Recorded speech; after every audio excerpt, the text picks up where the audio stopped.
बिस्मिल्लाहिर्रहमानिर्रहीम। अस्सलामुअलैकुम। कहीं अनकही के साथ वजी अहमद सिद्दीकी आपकी खिदमत में हाजिर है। आज जो है सब लोग उसी का तज़किरा कर रहे हैं, फाइनेंशियल टाइम्स की खबर का, उस रिपोर्ट का जिसमें अबराज के आरिफ नकवी ने फलाही कामों के नाम पर जमा किए जाने वाला फंड पीटीआई के सियासी कामों के लिए दे दिया। और ये गवाही लंदन से आई है, इमरान खान के साबिका ससुराल से आई है। अब वहाँ की से इनकार कैसे करें? जाएं मुकदमा करें, उनके खिलाफ ट्विटर पे ट्रेंड चलाएं, करें ना, और फिर मुख्तलिफ उनकी कार्टून बनाएं, उनकी शक्लें बनाएं, उनको गद्दार वतन कहें, उनको मुशरिक कहें कि शिर्क किया है उन्होंने। यानी आप ये देखिए कि जो लोग इमरान खान की मुखालिफत करते हैं वो कहते हैं उन्होंने शिर्क किया। नऊज़ुबिल्लाहि मिन ज़ालिक। ये शख्स अपने आप को समझ क्या रहा है, इसके बारे में भी हम आपको बताएंगे। मैंने बड़ी रिसर्च कर रखी है और उस हवाले से मैं सवाल करूंगा। इमरान खान से सवाल करना है, उनके लोगों से सवाल करना है कि क्या ये हकीकत है। उस सवाल का जवाब उनको देना होगा, अभी मैं आपको नहीं बताता। बहरहाल तो इमरान नियाज़ी जो हैं वो ये शोर मचाते रहे कि उनकी हुकूमत अमेरिका के ईमा पे ख़त्म की गई है। चलिए ये बात हम बाद में करते हैं, इस बात को हम छोड़ देते हैं। लेकिन आज की बात तो करें। इमरान खान अब इनकार करें कि फॉरेन फंडिंग नहीं की, फॉरेन फंडिंग नहीं हुई। भाई इलेक्शन कमीशन को चाहिए कि वो इसका फॉरेन फंडिंग की रिपोर्ट का ऐलान करे। और ये जो इमरानी अदालत है ना, जो इमरान खान के लिए हर वक्त जमा हो जाती है, हर वक्त उनको बेल दे देती है, उनको जमानत दे देती है, तो उसको भी अब सोचना चाहिए कि दुनिया कह रही है कि इमरान खान चंदे पे पल रहा है, दुनिया की भीख पर पल रहा है, दुनिया भर की भीख जमा करके पाकिस्तान के।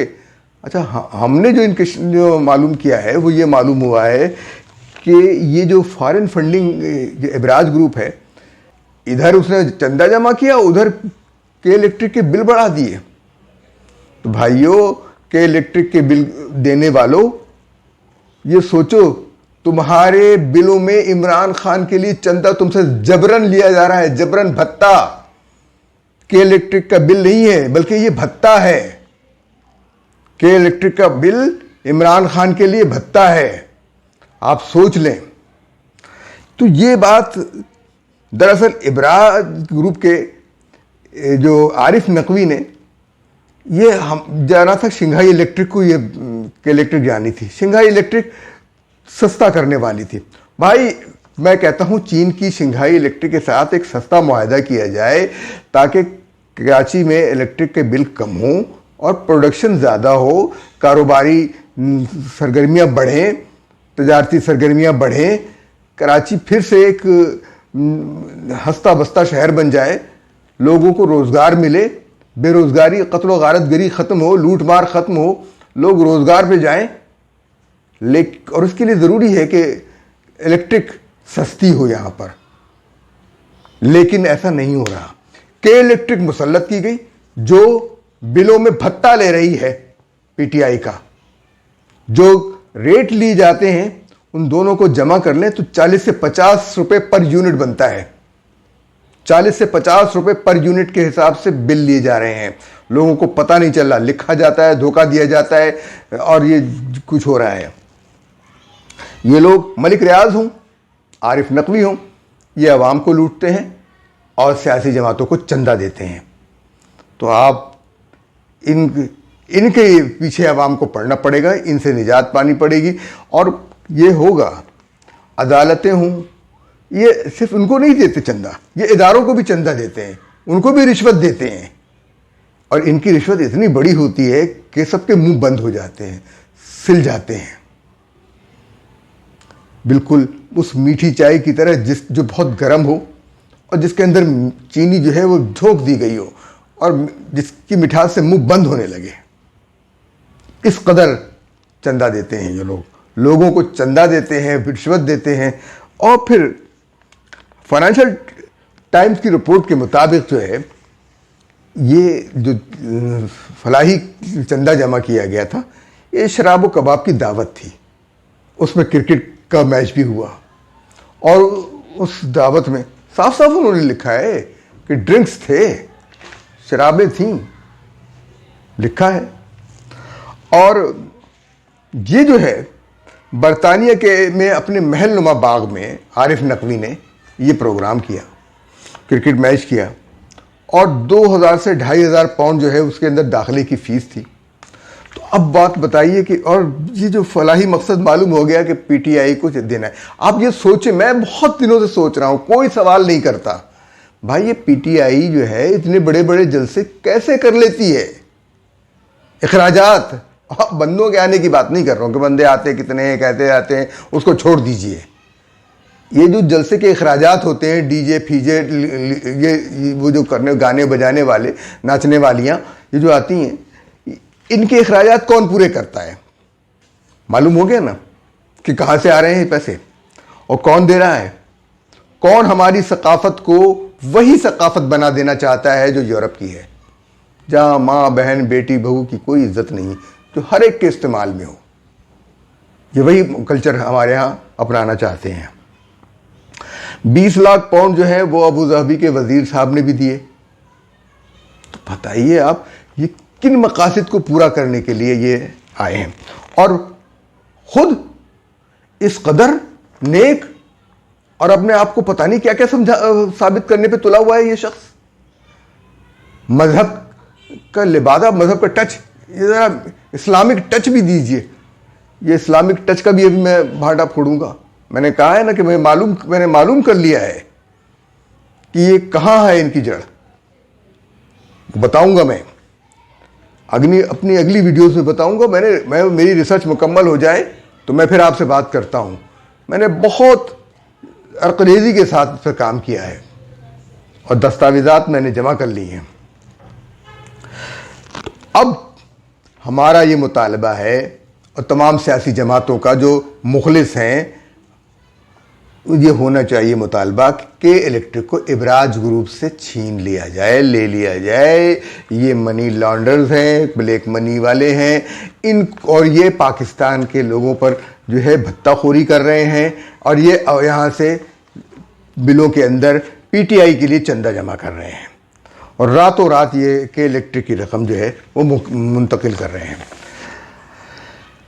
तो अब मैं जो दूसरी बात आपसे कह रहा था कि ये जो कह रहे थे कि अमेरिका जो है वो उसने उनकी हुकूमत ख़त्म की है।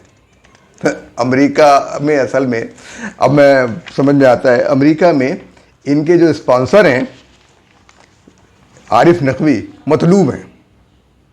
अमेरिका को मतलूब हैं आरिफ नकवी, तो अमेरिका ने ये हुकूमत ख़त्म की है, ये बात है। लेकिन अमेरिका को इनकी हुकूमत से कोई ख़तरा नहीं है, बल्कि ये तो उन्हीं का एजेंडा पूरा कर रहे हैं। भाई अमेरिका को जिनकी हुकूमतों से ख़तरा था उनके साथ आपने क्या सलूक किया इन्होंने? ज़रा आप चलिए छोड़िए, मैं अब आप सवाल करता हूँ इमरान खान साहब, इमरान न्याजी साहब, जनाब जनरल न्याजी के भतीजे इमरान न्याजी ये शोर मचाते रहे कि उनकी हुकूमत अमेरिका के ईमा पर ख़त्म की गई है। दुनिया भर में ऐसी कितनी ही मिसालें मौजूद हैं जहाँ की हुकूमतें अमेरिका ने ख़त्म की हैं।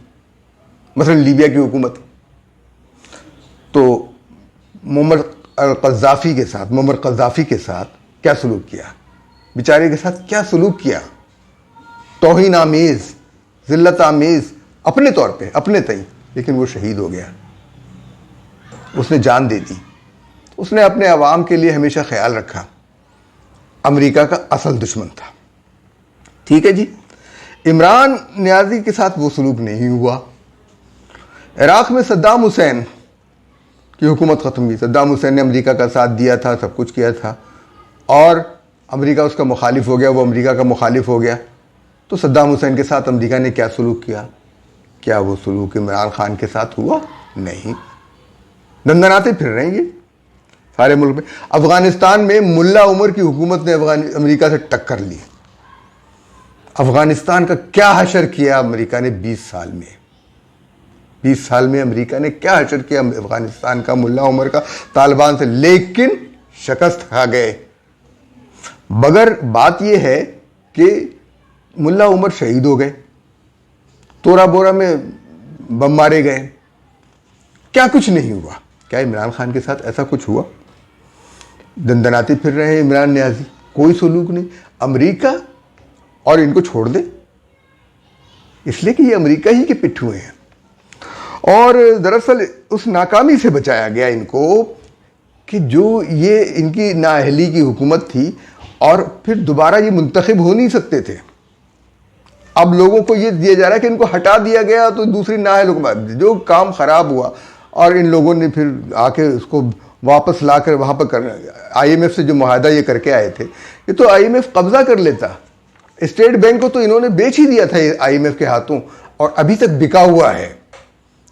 शहबाज शरीफ की हुकूमत स्टेट बैंक को वापस लेने में कामयाब नहीं हुई है। उसे वापस लेना चाहिए, छीन लेना चाहिए IMF से। अब प्रोजेक्ट इमरान पर जो फौज के जो लोग काम कर रहे थे, ये प्रोजेक्ट इमरान उनको दिया किसने?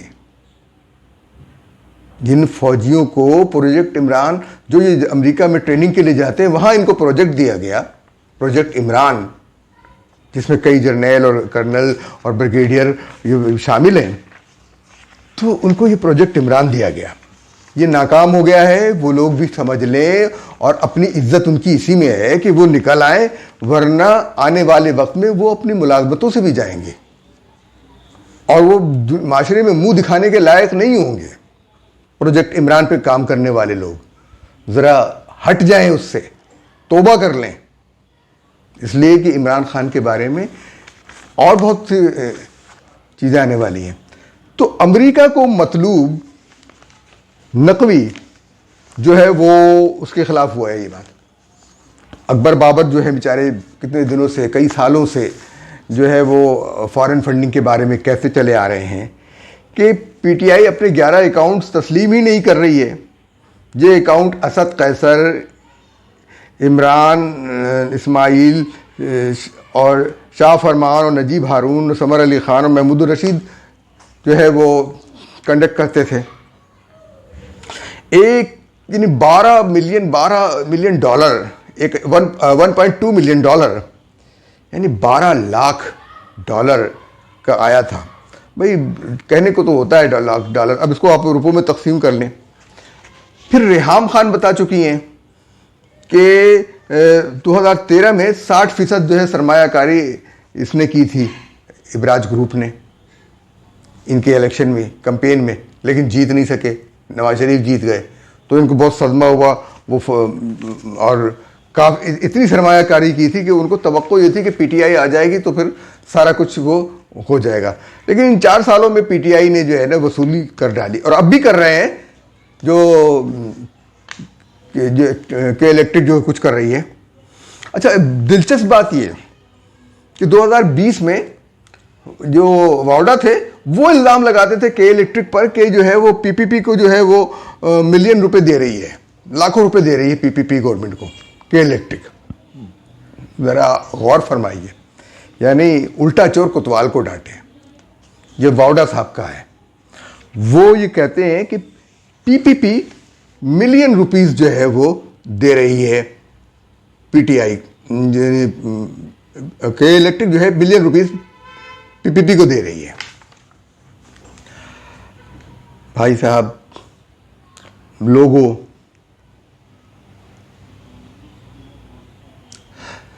तो इस बारे में आप खुद सोचिए कि क्या कुछ नहीं हुआ। जजों के हवाले से भी बात में ये मैं कहना चाहता हूं कि आप लोग ये सोचें कि ये जो कुछ के इलेक्ट्रिक के साथ, ऐसे लोग मलिक रियाज के साथ, मलिक रियाज को बहरिया टाउन आपने दीजिए, ज़मीनें दे दी पाकिस्तान की, और खरबों अरबों रुपया जो है वो अपनी जेब में डालता है, थोड़े से पैसे आपको लगाता है और फिर उसके बाद आपसे अपने मकसद के काम करा लेता है। लाखों रुपए लोगों की जेब से, अरबों रुपया, खरबों रुपया निकलवा लेता है।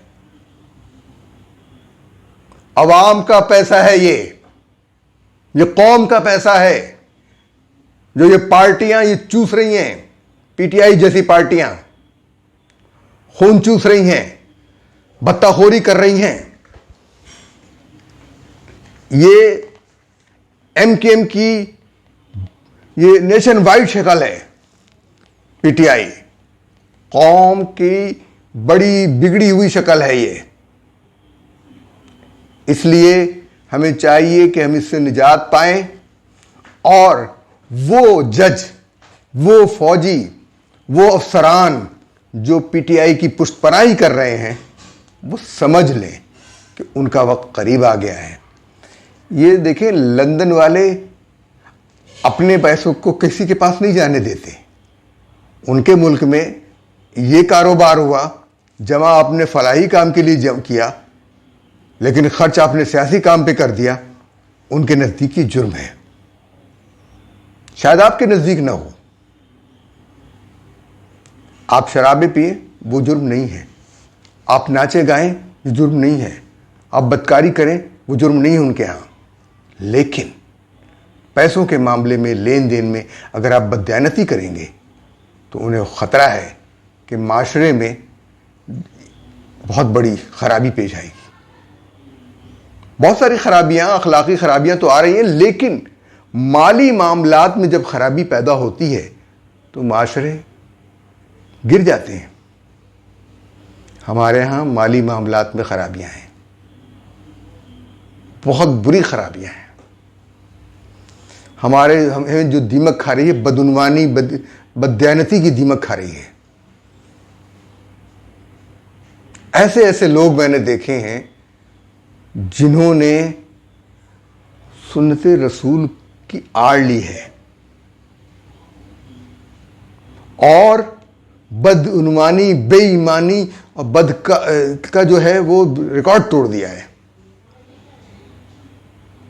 बदकारी नहीं कह सकता मैं, लेकिन बदउनवानी का रिकॉर्ड तोड़ दिया है। लोगों के हक मार लिए हैं। कभी हुआ तो नाम भी बता देंगे ऐसे लोगों के। लेकिन ये चीज मैं कह रहा हूं कि पीटीआई ने अवाम के हक पे डाका डाला है और के इलेक्ट्रिक के पैसे थे जो इसको मिले हैं, क्योंकि इसने ये कहां से कमाए, उसे क्या फिक्र है कि उसकी जेब से गए। वो तो उसने अवाम की जेब से निकाले और उनकी जेब में डाल दिए और ये खुश हो गए कि इसने दिए। पाकिस्तान को तरक्की देना है तो बिजली सस्ती करो, पाकिस्तान को तरक्की देना है तो पेट्रोल सस्ता करो।